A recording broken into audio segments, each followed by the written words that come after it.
6살과 3살 두 남자아이를 키우고 있는 엄마입니다. 맞벌이고 큰아이는 유치원에 작은아이는 어린이집에 다닙니다. 큰아이가 현재 간질을 앓고 있는데 약을 복용하면 무척 졸려하고 유치원 수업을 잘 따라가지 못하는 듯합니다. 같은 반 아이들은 모두 한글을 모두 읽고 쓸 줄 안다는데 우리 아이는 가르치고 있는 중인데 조금씩 읽고 있습니다. 유치원에서 밥도 늦게 먹고 한글도 못 쓰니까 반 아이들이 도와주는 듯한데 아이가 이런 상황에 대해 상처를 많이 받는 것 같습니다. 집에서도 밥을 차려주면 1시간 이상을 먹고 있습니다. 그래서 아이에게 밥을 좀 빨리 먹으라고 좋은 소리도 하고 혼도 내지만 좀처럼 고쳐지지가 않네요. 어떤 때는 2시간을 먹을 때도 있어요. 밥 그만 먹어라 하면 울면서 꾸역꾸역 그제서야 먹습니다. 이런 상황이 계속되다 보니 밥 먹을 때마다 분위기가 좋지 않습니다.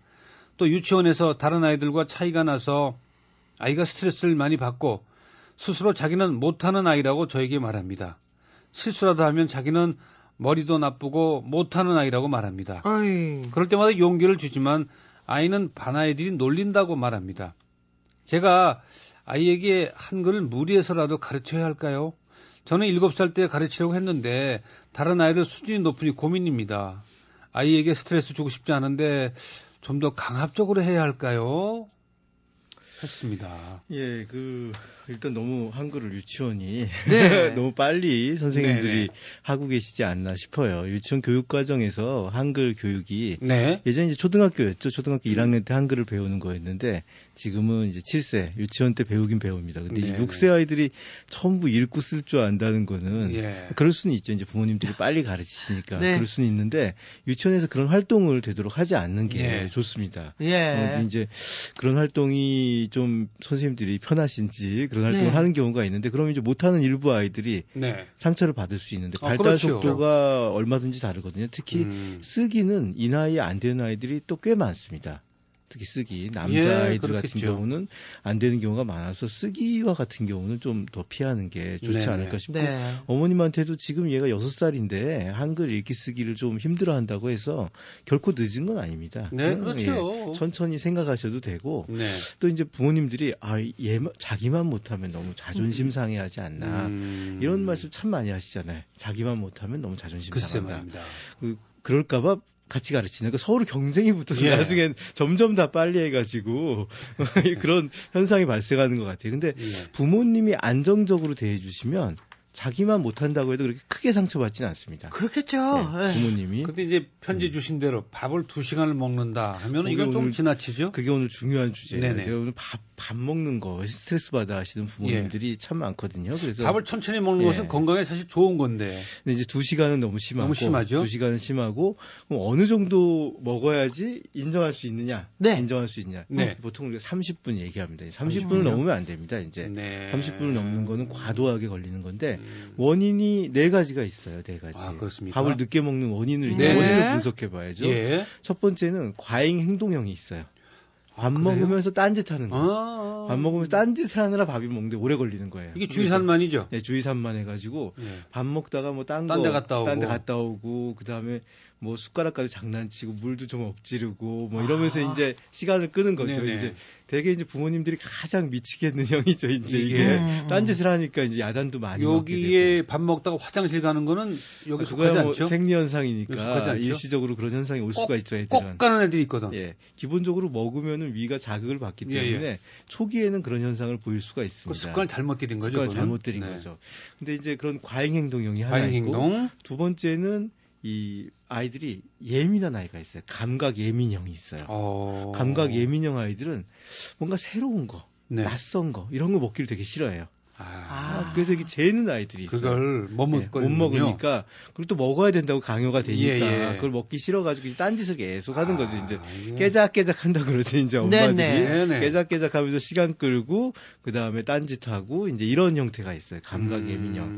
그 다음에 이제 세 번째가 요거는 조금 특별한 건데 안 좋은 기억이 있어가지고 안 좋은 기억 때문에 안 먹는 애들이 있어요. 예를 들어 뭘 먹다 걸렸다. 어렸을 때 뭘 먹다 걸렸다든지 깜짝 놀랐다. 뭘 먹어가지고 굉장히 크게 체했다. 그 음식에 관해서요? 그 음식에 관해서는 딴 것도 좀 다 그런 경우가 있어요. 특히 먹을 때 목에 걸린 아이들 중에 상당수가 딱딱한 음식을 먹을 때는 다 싫어하고 피하는 경향이고 굉장히 오래 씹고 그런 아이들이 있어요. 목에 한 번쯤이라도 걸린 아이들은 근데 그게 이제 엄마가 보기에는 별거 아니게 기억이 안 나실 수도 있어요. 네, 그렇죠. 기억이 안 나실 수 있는 엄마는 그냥 탁 등치고 야 괜찮잖아 하고 넘어갔는데 아이는 그때 놀랐던 그 기억이 굉장히 오래 가서 먹을 것만 생각하면 일단 이렇게 두려움이 드는 거예요. 불안해지고. 그렇군요. 그래서 굉장히 놀라서 굉장히 놀라가지고 트라우마형이라고 그러는데 트라우마이라는 형태가 있고 네 번째는 이제 이거는 이제 애 문제가 아니에요. 부모가 너무 많이 먹기를 기대하는 경우가 있어요. 애는 잘 먹어야 된다. 애는 잘 먹어요. 그럭저럭. 이렇게 마른 것도 아닌데 이렇게 잘 먹여야 되고 왜 이거밖에 안 먹냐. 너무 많이 퍼줘요. 막 이제 주로 이제 조부모님들 중에 할머니 할아버지가 그런 경우가 많아요. 그래서 아이가 너무 안 먹어요. 근데 애가 뚱뚱해.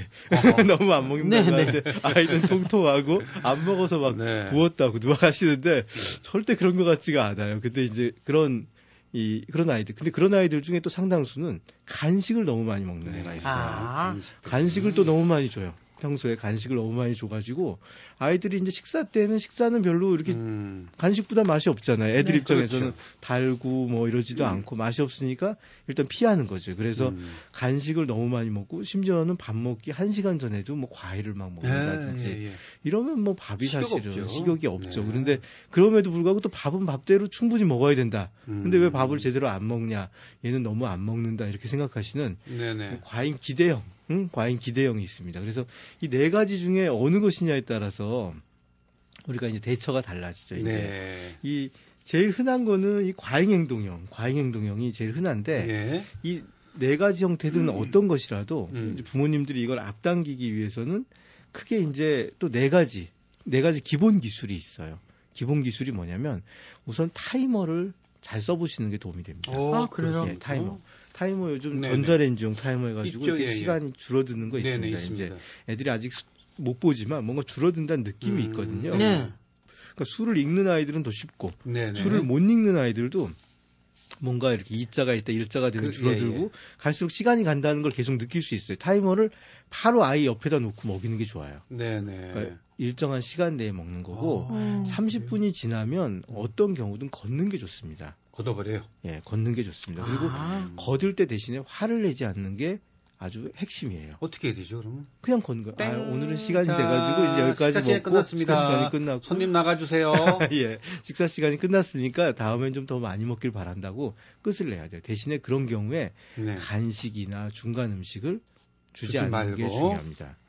간식이나 이제 중간 음식을 애들이 막 찾아 먹는 경우도 있거든요. 맞아요. 찾아 먹는데 그렇게 식사를 갖다 우리 아이를 잘 먹이려고 마음 먹을 때는 간식을 사다 놓지 않는 것도 필요해요. 간식을 사다 놓지 않는다든지 냉장고나 이런 데에 간식을 넣지 않고 이렇게 잠금 장치가 있는 곳에 간식을 넣는다든지 해서 아이들이 자기 마음대로 먹지 않도록 해서 식사를 충분히 먹을 수 있게 식사를 그 시간에 얼마든지 먹을 수는 있거든요. 아무리 오래 걸려도 밥 먹는데 30분 걸리기가 쉽지 않으니까 타이머를 활용하고 두 번째는 너무 많다고 생각해서 안 먹는 경우가 많거든요. 아이 입장에서.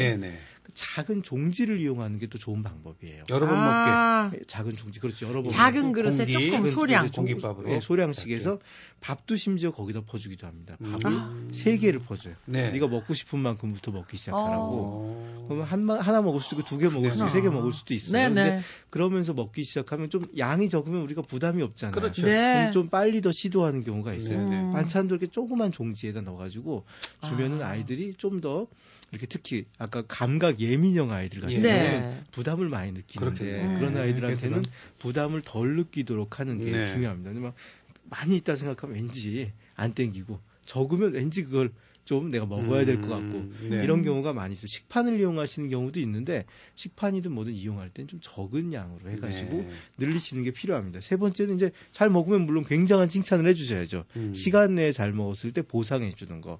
그다음에 네 번째는 요리에 참여하고 재료를 구하는 데 참여하면 아무래도 식생활이 좋아집니다. 아이랑 꼭 시장이나 슈퍼마켓을 데려가서 뭐 먹고 싶은지 고르도록 하고 그다음에 반찬을 같이 고르고 만드는 과정에서 엄마를 도와달라고 하면은 아이들이 아무래도 자기가 만든 거, 자기가 관여한 거에 대해서는 흥미가 있지 않겠습니까? 관심이 있으니까 좀 더 먹는 것이 나아집니다. 근데 이 모든 걸 하기 위해서 중요한 게 식사 시간이 좀 행복해야 돼요. 네. 우리가 이 악순환이 많이 일어나요. 네. 식사 시간에 늦게 먹는다고 야단치거든요. 얘가 밥만 생각하면 야단 맞은 생각만 난대요. 야단 맞은 생각이 나니까 밥이 싫어요. 우리 파블로프의 개 있지 않습니까? 그렇죠. 뭐 딸랑딸랑하고 맛있는 걸 주면 침이 나오니까 나중에는 먹을 거 안 줘도 딸랑딸랑만 해도 침이 나온다고. 아이들이 식사와 괴로운 게 연관이 되니까 식사하면 일단 괴로워져요. 입맛이 떨어진대요. 밥하면 입맛이 떨어진대요. 그러면 안 되기 때문에 식사 시간이 같이 되게 행복한 분위기로 엄마가 좀 아이가 마음에 안 들더라도 이 굉장히 식사 습관을 잡는 거는 시간이 오래 걸립니다. 네. 이 은근과 끈기로 은근과 끈기를 가지고 네. 꾸준히 긍정적으로 예. 그 분위기를 만들어 가야 돼요. 절대 식사 시간이 부정적인 상호작용이 일어나면 네. 좋지가 않아요. 예. 어른들도 식탁에서는 종교 얘기, 정치 얘기하지 말아라 하는 설이 있잖아요. 이 어린이들에게는 이제 성적 얘기, 훈계하는 얘기 하지 말아라. 그렇죠. 그 밥상머리 교육이란 말을 하는데 있죠, 우리가. 밥상머리 교육 전 반대합니다. 그렇습니까? 밥상머리 교육은 뭐 딴 교육이 많은데 밥상에서도 교육하면 모를까? 네네. 딱 밥상 앞에서만 그런 얘기를 거기서만 하면 아이들이 썩 좋지 않고 식사와 관련된 얘기를 얼마든지 할 수도 있는데 그런 얘기가 아니에요. 상호작용하는 얘기가 아니라 그때 딱 야단을 치니까 밥 먹는 게 짜증나고 모여 앉아 있는 게 짜증나는 경우가 많이 있습니다. 근데 이 어린이는 지금 어머니가 간질이 있다고 그랬거든요. 그 약 먹는 것과 이 식사 시간과 연관이 있습니까? 관련 없는 것 같아요. 되게 약 먹는 거 관련이 없고 이제 그 간질이 있는 아이들 먹는 약이 좀 졸리기도 하고 사실 식욕도 좀 당기거든요. 밥을 잘 안 먹을 것 같지는 않아요. 근데 이 아이가 습관이 뭔가 식사와 관련해서 아까 4가지 원인 중에 무엇이었는지 좀 분석을 해보셔야 돼요. 그거에 맞추어서 어머님 접근하시면 좀 도움을 받을 수 있을 것 같아요. 그리고 한글 문제인데 지금 좀 늦었다고 해서 초조해하시거든요. 어떻게 될까요? 그냥 밀어붙여야 되나요? 아니면? 뭐 이제 거의 7살이 다가오고 있으니까 근데 밀어붙일 필요는 없습니다. 어머님이 지금 너무 이 아이가 뭐든지 늦으니까 사실은 엄마 마음이 불안해져 있어요. 엄마 마음이 불안해져서 뭐라도 해가지고 이거 빨리빨리 해결했으면 좋겠다는 마음이 있는데 이 아이는 엄마가 불안하기 때문에 사실 더 불안하고 더 불안해서 무언가 이렇게 잘 안 풀리는 상황일 수가 있어요. 불안해하지 말고 오히려 격려를 해야 돼. 야, 늦을 수도 있어. 그 별거 아니야. 유치원에서 아이들이 한다고 기죽지 마 이러면서 엄마는 너가 늦었다고 전혀 생각 안 한다고 좀 아이를 밝게 만드는 게 아이가 좀 더 적극적으로 행동하기가 좋을 것 같습니다.